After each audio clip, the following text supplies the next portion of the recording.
mucho tiempo en Colombia han habido muchos conflictos entre dos partidos políticos que antes eran los únicos partidos políticos en Colombia, los cuales eran el Partido Liberal y el Partido Conservador.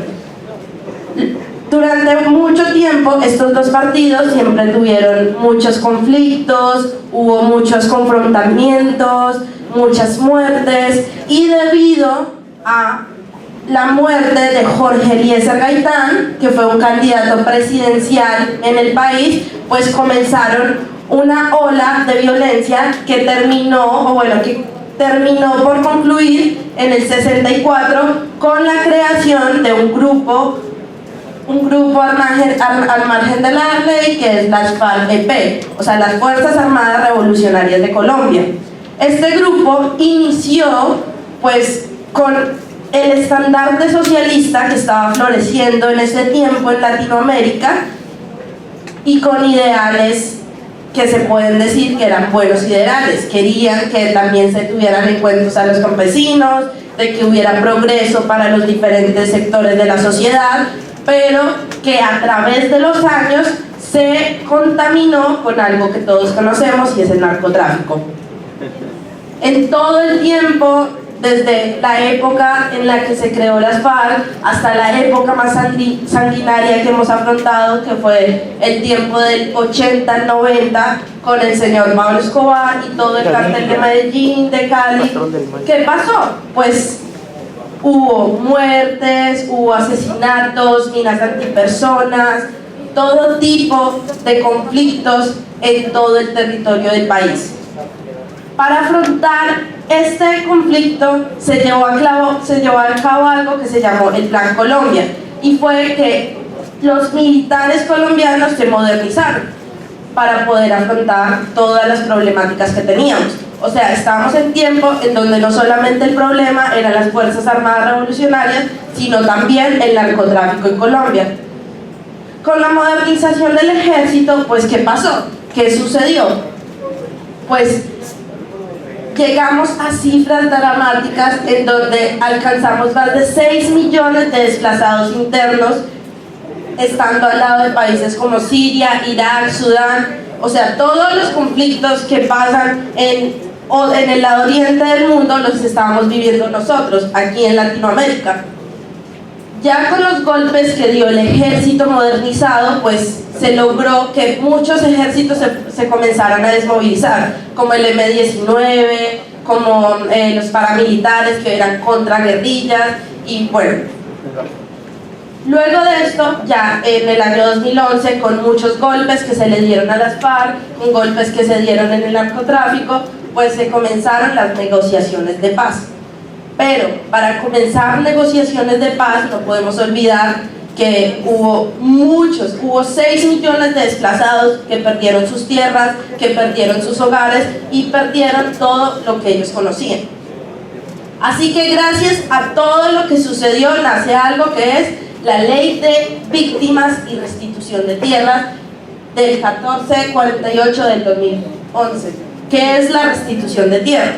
Es el derecho que tienen las víctimas a que se les devuelva su predio cuando este fue despojado o abandonado a causa del conflicto armado. Pues podemos ver que fue una ley que inicialmente comenzó con buenos propósitos. ¿Cuáles eran los propósitos? 1. Entender en los territorios qué era lo que estaba pasando y cuáles eran los territorios que se estaban viendo más afectados. Bueno, ese es el territorio colombiano. Como pueden ver, pues nosotros tenemos fronteras con Venezuela, Brasil, Ecuador y Perú. Y, por ejemplo, en este mapa, que es la densidad de predios abandonados y despojados, vemos que en esta parte del país, departamentos para nosotros es igual a estados, como Vaupés, Bichada, Nariño y otros departamentos fueron los departamentos más despojados. Y en la intervención territorial, pues tenemos que los estados en donde hay más intervención territorial no son los mismos estados en los que hay más desplazamiento. O sea, significa que esos estados en los que han habido más desplazamientos son los estados que no se han intervenido territorialmente. O sea, que no están poniendo atención en los estados en los que hay más problemas y han habido más conflictos. Así que bueno, comenzamos. Cuando comenzaron el tema de los diálogos de paz de La Habana, que espero que todos sepan, todo el proceso que estamos llevando nosotros a cabo, también con ayuda internacional de todos los demás países latinoamericanos y países europeos, al inicio de todo este proceso se pensaba en restituir 6.500.000 hectáreas, de los cuales actualmente hay 27.337 beneficiarios de las sentencias, 3.967 predios con orden de restitución en las sentencias y en sí 201.458 hectáreas con sentencia restitutiva. ¿Qué significa? Pues que tan solo tenemos el 3% del cumplimiento de la meta inicial, que estaba planeada para el 2017. ¿Por qué pasa eso? O sea, evidentemente estamos viendo que la restitución de tierras en Colombia, querer devolverle a las personas que han sufrido, no se está cumpliendo. Así que en la investigación se lleva a cabo un sondeo con diferentes poblaciones, tanto en rangos, en edades, en lugares de procedencia, y en el sondeo se pretendía determinar cuáles eran los factores que afectaban el proceso de restitución de tierras en Colombia. Los factores predominantes fueron la disponibilidad de recursos económicos, lo cual, según el sondeo y según las percepciones y la opinión general, no era un problema realmente importante. ¿Qué significa? Pues para las personas no era importante, o sea, pensaban que la falta de recursos económicos no era un problema, otra cosa estaba fallando. Entonces teníamos también el desorden administrativo. ¿Qué significa? Que todos los procesos que se están llevando a cabo administrativamente para las personas a las que se les practicó el sondeo era un problema importante. No se está actuando como realmente se debe actuar según toda la norma. Otro aspecto era la congestión en el sistema judicial, que fue uno de los aspectos más calificados en los factores que afectan la restitución de tierras en Colombia. ¿Qué es esto? Pues que sencillamente, no sé si pasa acá, allá en todo el sistema judicial, pasar una tutela, pasar cualquier acto constitucional, pues se demora eternidades. No es un sistema judicial ágil, sino que tiene muchos cuellos muchos cuellos de botella que impiden que las acciones judiciales que se deben llevar a cabo para una restitución de tierras sean lentas. Otro aspecto importante era la falta de herramientas tecnológicas, los cuales para las personas no era un problema ni tampoco la poca difusión de la información, porque siempre se ha dado en los medios, y más desde que se comenzó el tema del Tratado de Paz, pues incentivar a las personas que han sido víctimas del conflicto armado que vayan a reclamar pues las tierras despojadas. Y finalmente, uno de los factores también claves aquí en el proceso de restitución de tierras es la vigencia del conflicto armado. Para las personas que haya conflicto armado es uno de los mayores impedimentos para que la restitución de tierras se haga en Colombia. Y bueno, con todas estas problemáticas y con el tratado que se hizo actualmente, nace algo que se llama la Reforma Rural Integral, que plantea, bueno, no se nota, pero es seguridad alimentaria, o sea que el agro en Colombia se incremente, que comencemos a llevar más personas de la ciudad al campo y que tengamos más seguridad alimentaria. Accesibilidad y formalización, banco de tierras y actualización de catastro. Entonces, ¿cuál es el papel de la geomática en la restitución de tierras? Tenemos la espacialización, la falta de información, falta de información o actualización, la microfocalización y la cartografía social. ¿Qué significa esto? en zonas en donde hay conflicto armado, en donde hay minas antipersonas, en donde son inaccesibles porque no se pueden construir carreteras, porque las personas tienen miedo, pues en esas zonas principalmente no hay tanta información catastral, o lo que se tienen son supuestos, o lo que se tienen con las imágenes satelitales. Pero lo que es cartografía social y microfocalización, que realmente que hay en los territorios más afectados, pues es información que no se tiene. Además, con un banco de tierra que se espera que se restituyan 7 millones de hectáreas, pues se deben crear, o sea, se debe comenzar a crear mucha información cartográfica, información espacial y muchos estudios que se pueden derivar de lo que es la restitución de tierras en Colombia, que en estos momentos apenas está empezando, pero que se espera que en unos 10, 15, 20 años se pueda tener ya la información y la seguridad necesaria para poder lograr esa información. Entonces, cuando hablamos de seguridad, ¿qué es? Aquí tenemos, bueno, este es el último informe de la CERA, que es el Centro de Recursos para el Análisis de Conflicto, que es un centro de recursos que está monitoreando cómo va el tratado en nuestro país, y tenemos que hay 1.244 días sin tomas de poblaciones por parte de las FARC, 509 días sin retenes ilegales de las FARC, 383 días sin emboscadas a la fuerza pública por parte de las FARC, 374 sin explosiones intencionales atribuidas a las FARC, 371 días sin ataques a infraestructuras petroleras por parte de las FARC, 246 días sin secuestros atribuidos a las FARC, 238 días sin incidentes con minas antipersonas y 345 días sin hostigamiento. ¿Qué quiere decir? Que el proceso del posconflicto que estamos viviendo sí está funcionando, pero que las cosas no se dan de un día a otro, sino que tenemos que construir todos como país, como comunidad latinoamericana, pues lugares en paz para que se pueda no solamente mejorar la sociedad, sino también todas las comunidades científicas que pueden generar muchos recursos, muchas investigaciones detrás de todas las zonas que no han sido estudiadas gracias al conflicto.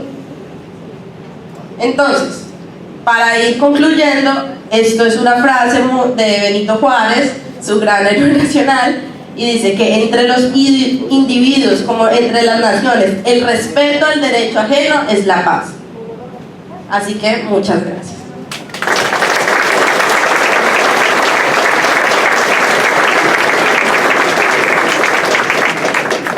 Muchas gracias, Ivana.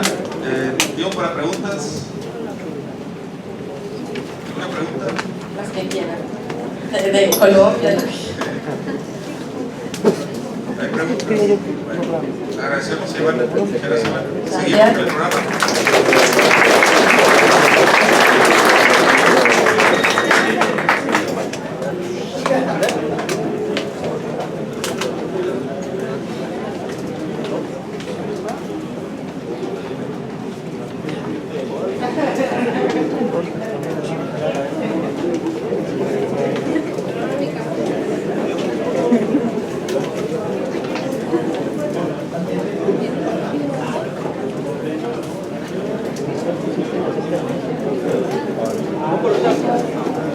A continuación, toca la ponencia de la alumna Vianney Parza Retana.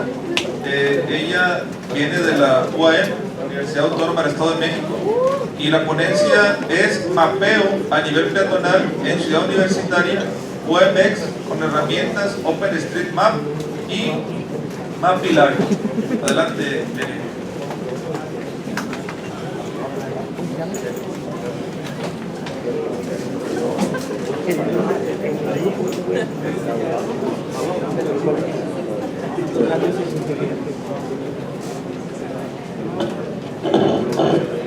Buenas tardes, vengo de la Universidad Autónoma del Estado de México, soy de la Facultad de Geografía y estudio informática.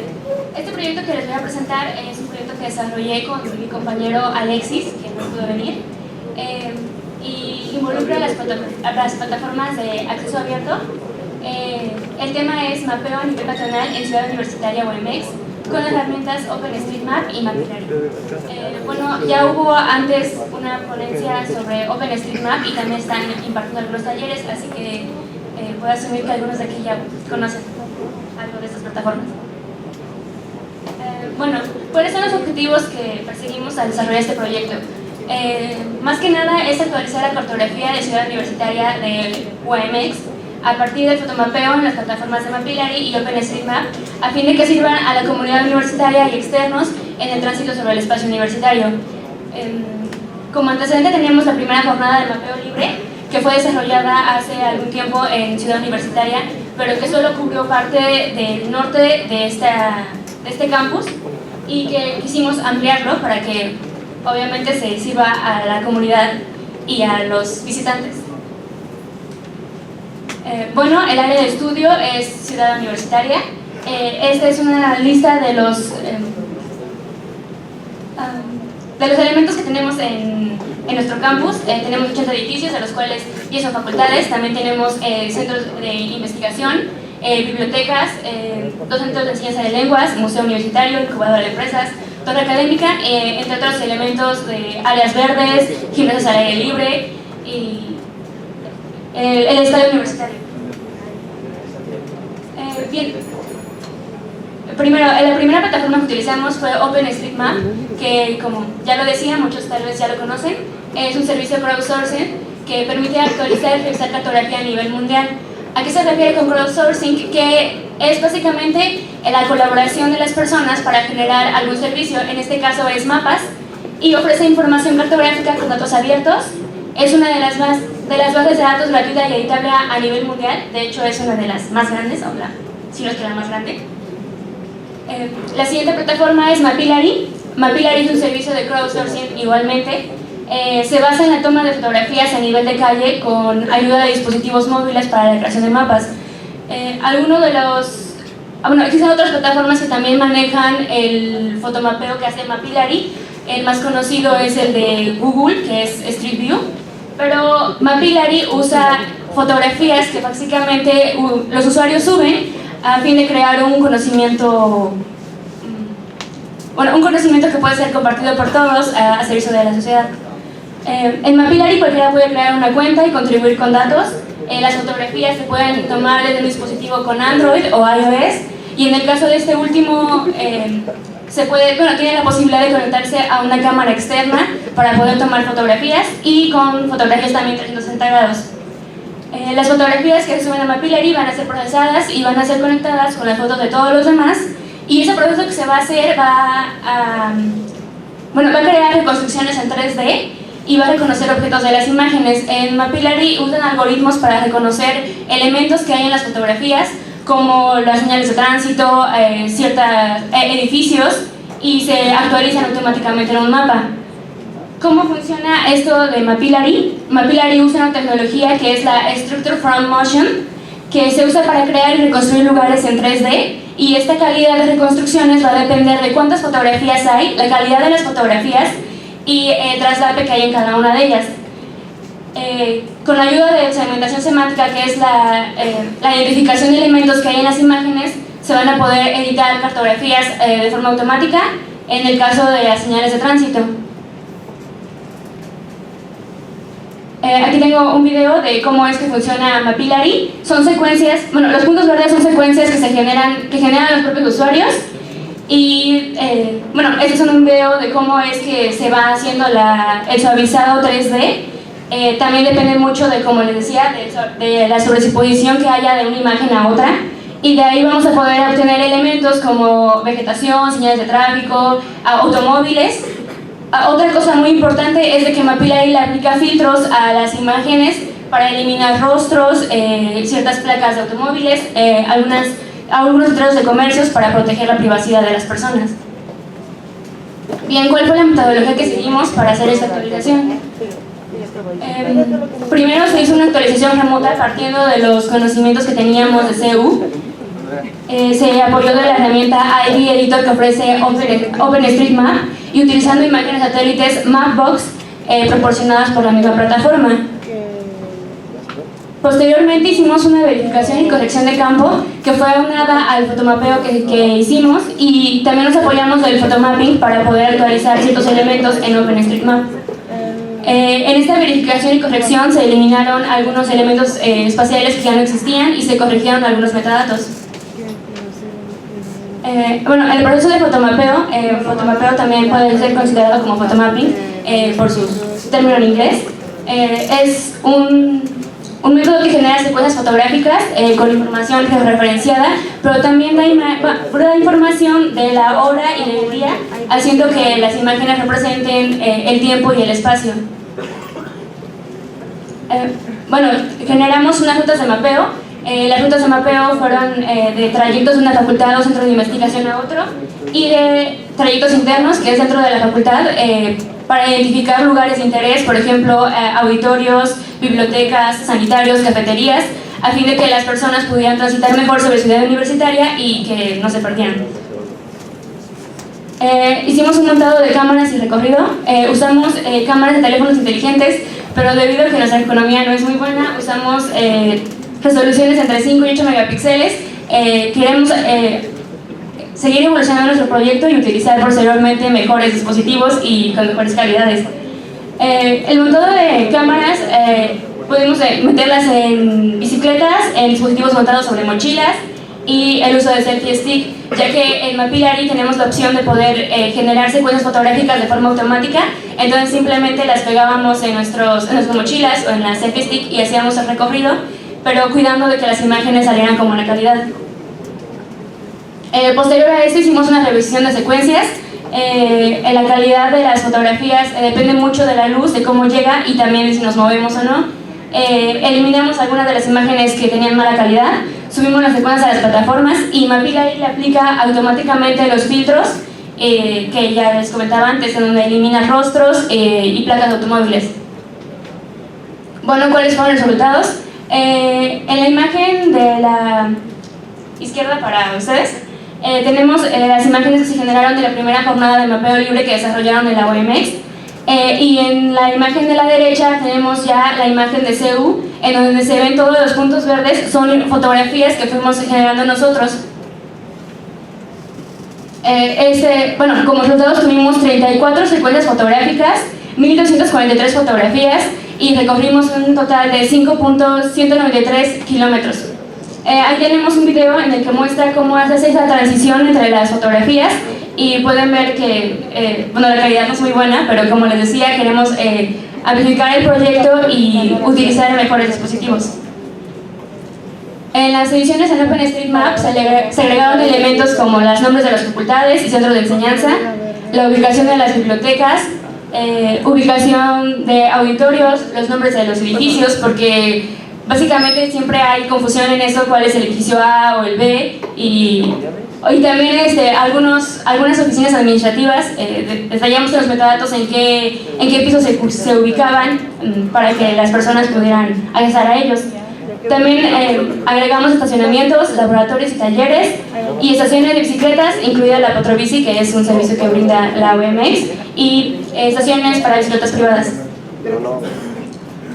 Bueno, como conclusiones, pudimos darnos cuenta de que las plataformas libres y que permiten la colaboración social son una herramienta muy importante que propicia el conocimiento que puede ser usado para la sociedad misma, y de que nos brinda varios beneficios, no solamente para poder ubicarnos en el espacio, sino también para extraer elementos, para poder ver la composición del espacio y la ordenación del territorio.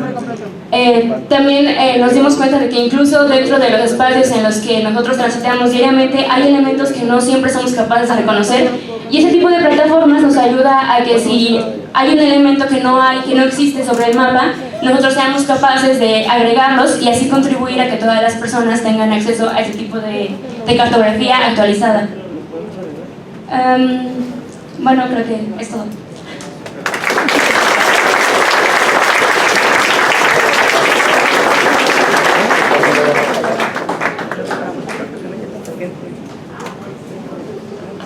Agradecemos a Vianey. Tiempo para preguntas. Está muy interesante.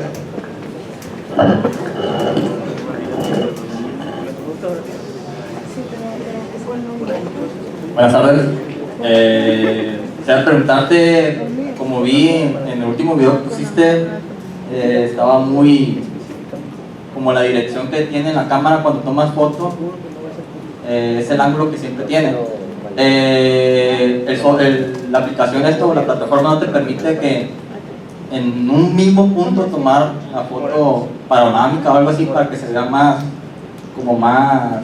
Entiendo que si se conecta una cámara de 360 estuviera mejor, ¿no? Pero ya hay gente que los ingresos no son los adecuados como para tener algo así.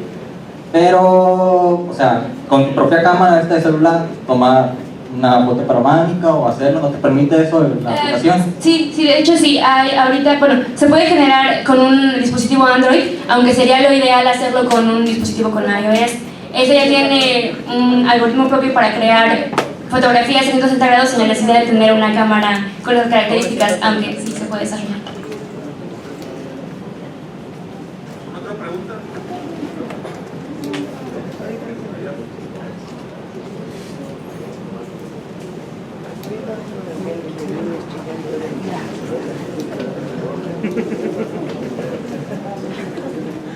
Sí, Vianey, yo creo que, bueno, más que pregunta, esto es un comentario, y es un comentario en general para todos los compañeros que aquí, estudiantes que aquí nos reunimos, en el sentido de que esto que expones no es otra cosa más que estar hablando de algo que se denomina geocrowdsourcing, que es la recolección de datos, la captura de datos geográficamente referidos a través de plataformas abiertas, colaborativas, y que es una tendencia muy fuerte que está sucediendo ahorita, que ya no es de ahorita, que sino ya tiene algunos años atrás que se viene manejando el término, el cual se conoce como información geográfica voluntaria, ¿no? Que nace por ahí del año 2007, que un geógrafo fue el que acuñó ese término, y que, bueno, tecnologías como hoy la que presenta de OpenStreetMaps, pues es una herramienta, un instrumento que nos sirve para efectuar esta cuestión denominada información geográfica colaborativa.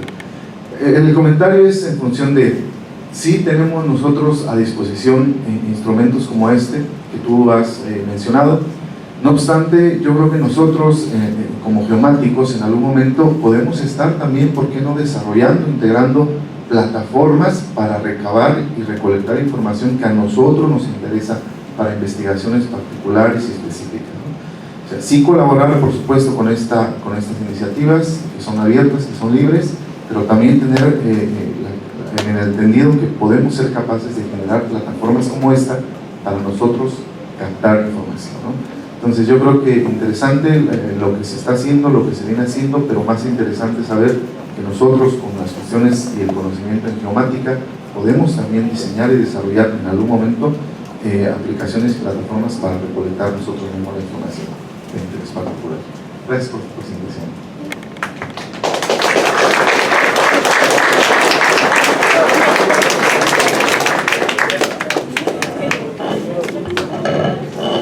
Bueno, a continuación tenemos el último ponente del bloque 4.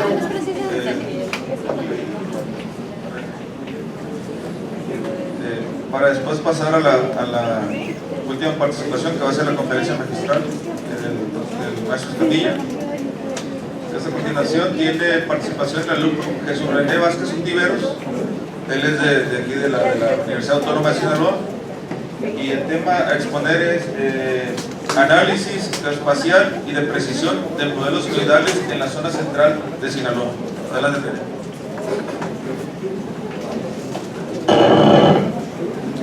Hola, buenas tardes a todos. Como el profe mencionaba, soy estudiante egresado ya de la facultad de la licenciatura de Ingeniería. Pues este trabajo que lleva el tema de análisis espacial y de predicción de modelos fluidales en la zona central de Sinaloa es un trabajo en el cual, bueno, me deseo fue el doctor Ramón Victorino García López, ya que él fue el que asesoró y me llevó a asesorador. Obviamente yo lo hice, me ayudó para la opción de titularme.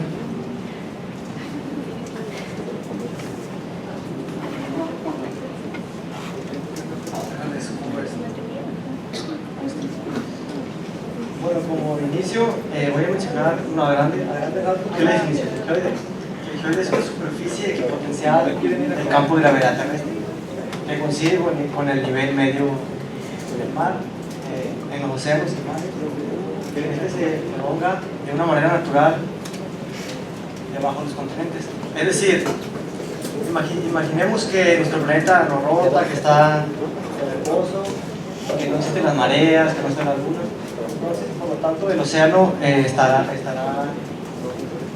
en reposo, pues. Entonces, ese océano, las aguas las vamos a prolongar. Por lo tanto, esta agua quedaría debajo del continente. Y esto sería el geoide. Como se puede apreciar en la imagen que está acá, al lado izquierdo de ustedes, donde se puede mostrar con líneas rojas que es el elipsoide, que es una figura geométrica, el geoide y ya el terreno. Entonces, en la otra imagen se puede observar que cualquier punto sobre la superficie terrestre cuenta con su altura. Y una de ellas en geodesia es muy importante, que es la altura geométrica. Bueno, no solo en geodesia, sino creo que todas las geociencias. Pues este punto tiene altura, donde se aprecia la H mayúscula, que es la altura ortométrica, es decir, la altura del punto que se encuentra sobre la superficie terrestre, sobre el geoide, es decir, la altura al nivel del mar. Y la otra H minúscula es la altura elipsoidal, que es la altura referida al elipsoide, la referencia que está utilizando en este caso el sistema de medición. Bueno, la principal utilidad del geoide es establecer una superficie de referencia de la altura ortométrica, como lo mencionaba anteriormente, conocida también como la altura sobre el nivel medio del mar, y se aplica en trabajos de ingeniería topográfica, cartografía, apoyo terrestre para fotografía aéreas, geología, o sea, geofísica, en la mayoría de geociencias, o si no, en todas. Y también, pues, no solo en geociencias, sino en algunas otras ciencias que no sean necesariamente geociencias. Entonces, una de las principales, bueno, voy a mencionar algunas formas de cómo se determina el geoide. Las alturas geoidales de puntos sobre la superficie terrestre se pueden obtener por diversas metodologías, donde acá yo les mencionaré eso. En la imagen que pueden observar ahí, se ven las tres, bueno, lo voy a llamar así, las tres letras, ¿no? Que cada una tiene diferente significado. Entonces, la H mayúscula, ya lo mencioné, la altura ortométrica. La N es la altura geoidal, donde la altura geoidal es la diferencia que hay o separación que hay entre el elipsoide y el geoide. Entonces existe una relación que dice que altura elipsoidal es igual a altura ortométrica más altura geoidal. Entonces, en este caso, lo que nos interesa a nosotros es obtener la altura geoidal. Por lo tanto, si yo despejo N de ahí, me quedaría que es altura elipsoidal menos altura ortométrica es igual a altura geoidal. Entonces, una metodología que aplicamos acá es mediante el uso de nivelación geométrica precisa y el posicionamiento geodésico con técnicas GNSS. Es decir, un punto sobre la superficie terrestre que tenga altura ortométrica que se da a partir de nivelación precisa, geométrica en este caso, ¿no? Y que ésta tenga al mismo tiempo altura elipsoidal, que se obtiene a partir de mediciones GNSS precisas. Y pues acá planteo igual la ecuación, n es igual a h mayúscula.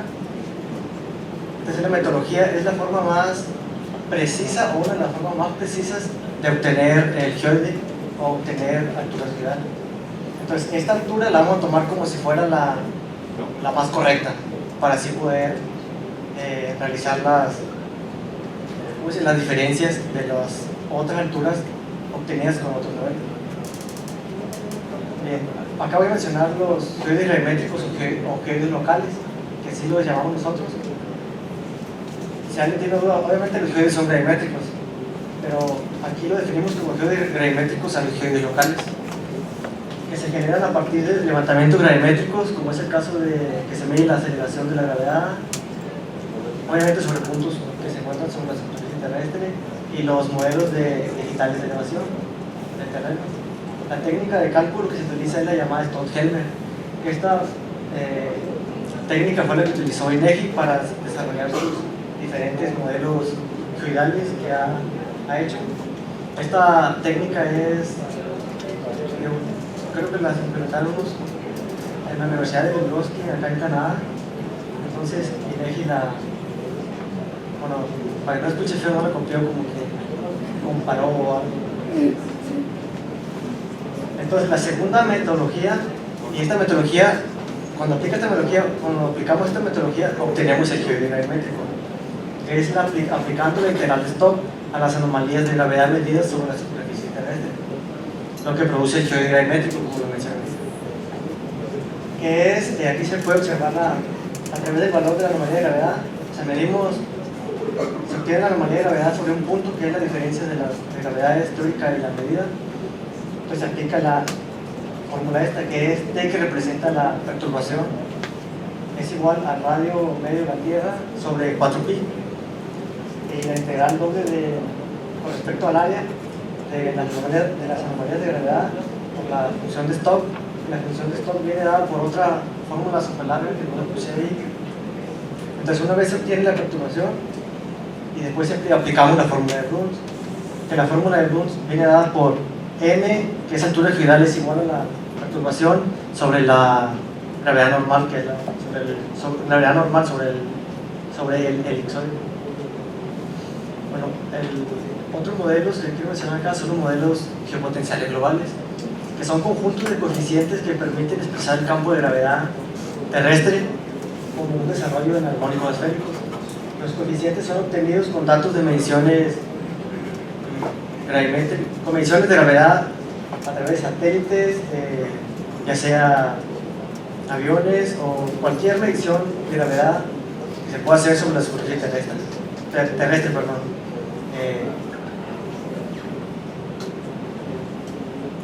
Bueno, la tercera metodología son como mencioné, mediante los modelos geopotenciales, que consisten de coeficientes armónicos llamados modelos geopotenciales globales. Estos vienen dados por esta ecuación, con esta ecuación representa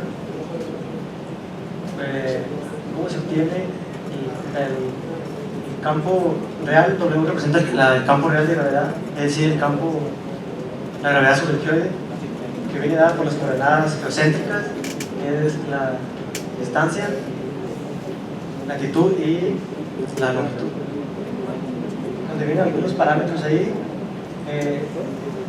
Así como para ejemplificar o mencionar lo más importante son el factor de escala real, los coeficientes armónicos normalizados y las funciones de Legendre, que son soluciones de la ecuación de Laplace y otras cosas. No viene muy bien. Bien, entonces los componentes principales de un modelo geopotencial son los siguientes, según Heiske y Morris: los coeficientes armónicos normalizados, el producto de la constante de la masa de la Tierra y la constante gravitacional, el factor de escala valorial y los modelos de mareas, ya que es importante lo de las mareas, ya que estamos hablando sobre cuestiones del océano, ¿no? Entonces, si este varía, pues es importante tener eso en cuenta para el modelo. Bien, ahora los modelos que nosotros evaluamos acá son los siguientes, son 3, que son 2 globales y 1 local, que es el INEGI, el más actual, que es el EGM 2010. Bueno, voy a iniciar con este, que es el modelo gravitacional terrestre EGM 2008, que así se abrevia, que contiene coeficientes esféricos armónicos al grado y orden de 2159, que al mismo tiempo tiene coeficientes adicionales que se pueden extender hasta orden de grado de 2190. Tiene una resolución de 5 minutos, es decir, aproximadamente casi 10 kilómetros, y cuenta con una precisión a nivel mundial de 20 a 30 centímetros.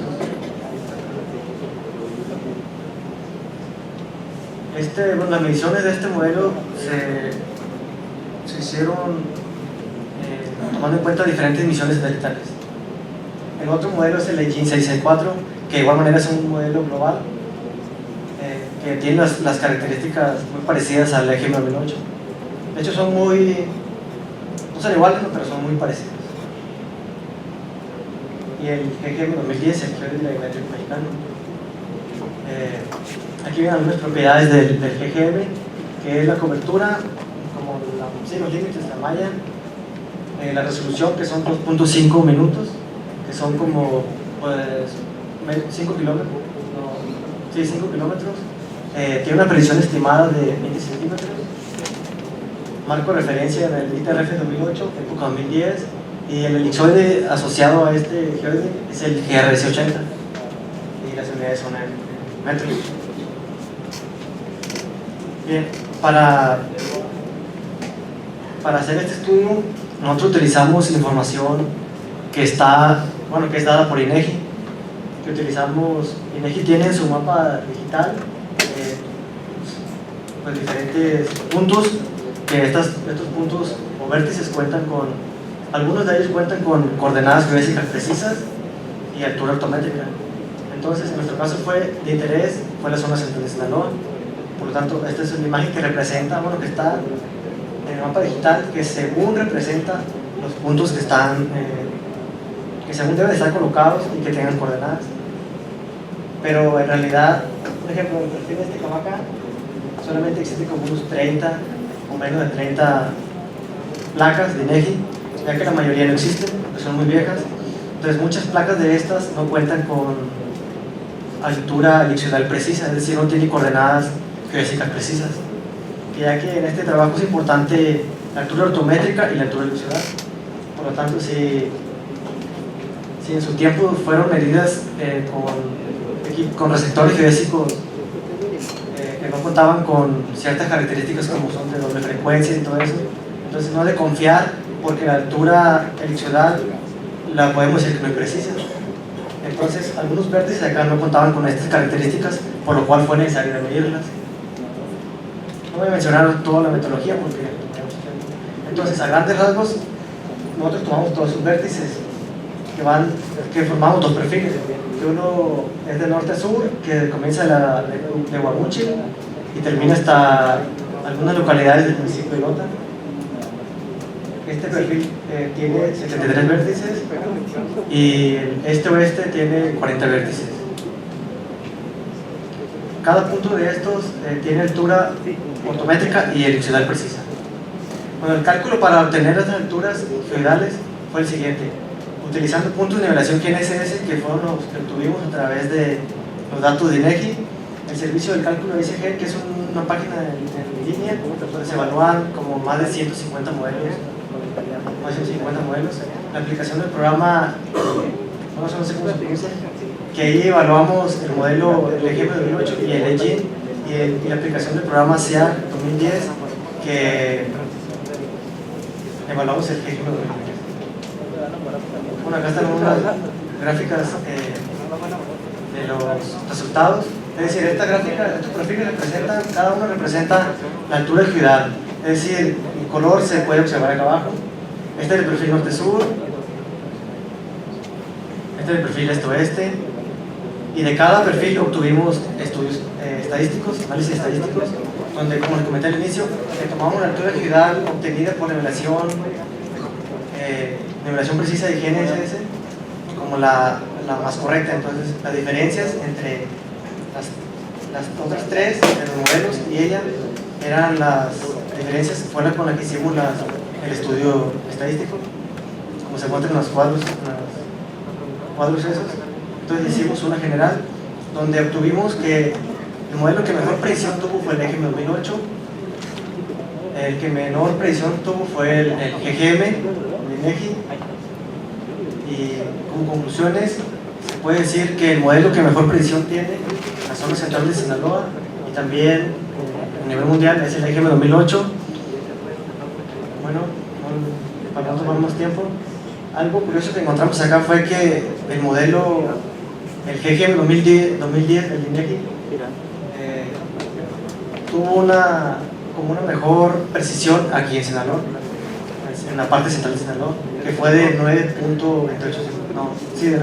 centímetros, que es mejor a la que viene declarada en el documento oficial que se encuentra en la página de INEGI, que es como de 20 centímetros. Y sería así, en grandes rasgos.